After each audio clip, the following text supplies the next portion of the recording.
যাবি সেই পজিশনটা ঠিক করতেই তো আমি রসুল পাঠাইছি, কিতাব পাঠাইছি। তুই কেন লাইনচ্যুত হয়ে না যাও? হয়ে গেছো, তওবার দরজা অল টাইম খোলা, খালি বলবি ইয়া রাব্বি গফিরলি, সব গুনাহ মাফ। দুনিয়াতে অপরাধীদের অপরাধের মামলা হয় আদালতে, ধারা আছে আলাদা। চুরি করছে, মামলা একটা আলাদা, ধারা আলাদা, এই মামলার হাজিরা আলাদা, বিচারকও আলাদা। আবার আর এক মামলা হয়ে গেছে লুট তরাজের মামলা, ডাকাতির মামলা, হত্যা মামলা। এই মামলার ধারা আলাদা, তারিখ আলাদা, বিচার আলাদা, ফয়সালাও আলাদা।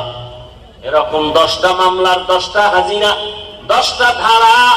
আল্লাহ কয় আমার কাছেও তো ধারা আছে। তুই জিনা করছো, মামলা আলাদা। তুই চুরি করেছো, মামলা আলাদা।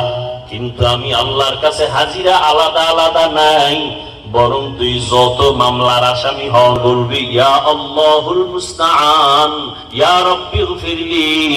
আমার কাছে এক হাজিরায় তোর সব জিন্দেগির মামলা শেষ। এক হাজিরা দিবি, ক্ষমা চাবি, চোখের পানি ফেলবি, গালের নিচে পানি আসার আগে তোকে মাফ। আমি আল্লাহর আযাবের ভয় পাথর কান্না করে, তোর কলিজাটা এত শক্ত কেন? তুই কি পাথরের চেয়েও খারাপ?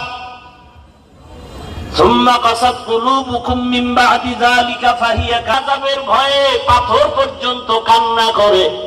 তুমি মানুষ, তুমি তো নরম, তোমার তো শক্ত বানাই নাই। ওয়াখুলিকাল ইনসানু যায়ীফা, আমি তোরে বড় নরম করে বানাইছিলাম, তুই এত শক্ত কেন হয়েছো? আয় দরজায় ফিরিয়া আয়, আমার রহমতের দরজা ছাড়া আর কোন দরওয়াজা নাই। হাদিসের ব্যাখ্যা, দুনিয়ার সবাইকে অসন্তুষ্ট করা যাবে, আল্লাহকে অসন্তুষ্ট করা যাবে। দুনিয়ার সবার হুকুম অমান্য করা যাবে, আল্লাহর হুকুম অমান্য করা যাবে না। আল্লাহ তাআলার হুকুম যত অমান্য করেছি, আল্লাহ আমাদের সবাইকে মাফ করে দেন, হেদায়েতের মালা গলায় পরায় দেন। হাদিসের উপরে আলোচনা নাই করলাম, আসেন আয়াতের উপরে কিছু কথা বলি। ওয়ামা খালাকতুল জিন্না ওয়াল ইনসা ইল্লা লিয়াবুদুন, মা খালাকতুল জিন্না ওয়াল ইনসি বিখা জুজ ইবাদাত মিস্তে মাকসুদ আজ্জাহা। তরজমা বলে ফেলছি, এবার ব্যাখ্যা শুনেন কিছু। আল্লাহ বলেন আমি মানুষ ও জিনকে সৃষ্টি করি নাই। হ্যাঁ করেছি। কিসের জন্য? কথা বলেন। ইবাদতের জন্য। কিসের জন্য? ইবাদতের জন্য। আচ্ছা, তো ডাইরেক্ট বললেই তো হইতো যে আমি মানুষ ও জিনকে ইবাদতের জন্য বানাইছি। প্রথমে কেন বললেন ইবাদতের জন্য? ঘুরাইয়া কেন বলেছেন আমার আল্লাহ? ফি'লুল হাকিম লা ইয়াখলু আনিল হিকমা, হাকিমের কোন কাজ হিকমত থেকে খালি না। আল্লাহ কেন বললেন? বলে দুনিয়ার মানুষ তোমার জেহেন আর অন্তর খালি করে ফেলো।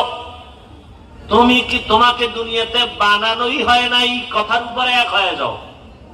এইবার জেহেন খালি করে খেয়াল করো, তোমাকে বানানো হয়েছে ঠিক, তোমার জীবনে মৃত্যু পর্যন্ত কাজ একটা।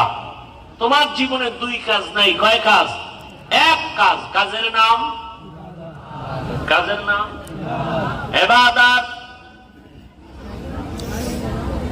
এবার জানবো 3টা কথা। ইবাদত কি? ইবাদত কেন? ইবাদত কিভাবে? ইবাদত বলতে কি? অনেকে বলে মসজিদে ঢুকো, তাসবিহ হাতে নাও, বাগিরি লাগাও, জিকির করো, তেলাওয়াত করো, ইবাদত শেষ। বুঝতে হবে ইবাদত কি, বুঝতে হবে ইবাদত কেন করব, বুঝতে হবে ইবাদত কিভাবে। আল্লাহ বলেন আমি মানুষ জিন সৃষ্টি করেছি ইবাদতের জন্য।